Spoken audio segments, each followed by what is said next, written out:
इंदिरा एकादशी संपूर्ण कथा, इसके पाठ से मिलेगा व्रत का पूरा लाभ।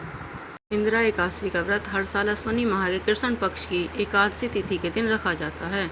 इस दिन भगवान विष्णु और माता पार्वती की पूजा की जाती है। यह एकादशी पितृपक्ष में आती है, इसलिए इसका महत्व अधिक बढ़ जाता है। यहाँ पढ़ें इंदिरा एकादशी व्रत की संपूर्ण कथा। राजन, पूर्व काल की बात है। सतयुग में इंद्रसेन नाम से विख्यात राजकुमार थे, जो अब महिषामतीपुरी के राजा होकर धर्मपूर्वक प्रजा का पालन करते थे। उनका यश सब ओर फैल चुका था। राजा इंद्रसेन भगवान विष्णु को भक्ति में तृप्त होकर गोविंद के मोक्षदायक नामों का जाप करते हुए समय व्यतीत करते थे और विधि पूर्वक अध्यात्मक तत्व के चिंतन में मगन रहते थे। एक दिन राजा राजसभा में सुखपूर्वक बैठे हुए थे। इतने में ही देवर्षि नारद आकाश से उतरकर वहां पहुंचे। उन्होंने आया देख राजा हाथ जोड़कर खड़े हो गए और विधि पूर्वक पूजन करके उन्हें आसन पर बिठाया। इसके बाद वे इस प्रकार बोले, मुनि श्रेष्ठ, आपकी कृपा से मेरी सर्वथा कुशल है। आज आपके दर्शन से मेरी संपूर्ण यज्ञ क्रिया सफल हो गई। देव ऋषि, आपने आगमन का कारण बताकर मुझ पर कृपा करें। नारद जी ने कहा, नृप श्रेष्ठ, सुनो, मेरी बात तुम्हें आश्चर्यजनक में डालने वाली है। मैं ब्रह्मलोक से यमलोक में आया था। वहाँ एक श्रेष्ठ आसन पर बिठाया और यमराज ने मेरी भक्ति पूर्वक पूजा की। उस समय यमराज की सभा में मैंने तुम्हारे पिताजी को भी देखा था। वे व्रत भंग के दोष से वहाँ आए थे। राजन, उन्होंने तुमसे कहने के लिए एक संदेश दिया है, उसे सुनो।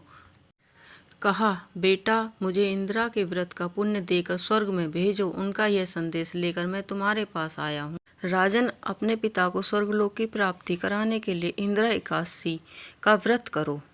राजन, सुनो, मैं तुम्हें इस सर्वथा कुशल व्रत की शुभ कारक विधि बतलाता हूँ। अश्विनी मास के कृष्ण पक्ष में दशमी के उत्तम दिन को श्राद्ध युक्त चित्त से प्रातःकाल स्नान करें, फिर मध्य काल में स्नान कर एकाचित हो एक समय भोजन करें तथा रात्रि में भूमि पर सोएं। रात्रि के अंत में निर्मल प्रभात होने पर एकादशी के दिन दातून करके मुंह धोएं।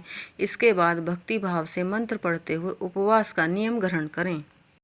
हे कमल नयन भगवान नारायण, आज मैं सब भोगों से अलग हो निराकार रहकर कल भोजन करूँगा, आप मुझे शरण दें। इस प्रकार नियम करके मध्य काल में पितरों की प्रसन्नता के लिए सालग्राम शिला के सम्मुख विधि पूर्वक श्राद्ध करें तथा दक्षिणा से ब्राह्मणों का सत्कार करें, उन्हें भोजन करावें। पितरों को दिए हुए अन्न में पिंड को सूंघ कर विद्वान पुरुष गाय को खिला दें और धूप दीप गंध आदि से भगवान हविकेश का पूजन करके रात्रि में जागरण करें। तत्सच्चे प्रसाद सवेरा होने पर द्वादशी के दिन पुण्य भक्ति पूर्व श्री हरि की पूजा करें। इसके बाद ब्राह्मणों को भोजन कराकर भाई बंधु नाती और पुत्र आदि के साथ स्वयं मौन होकर भोजन करें।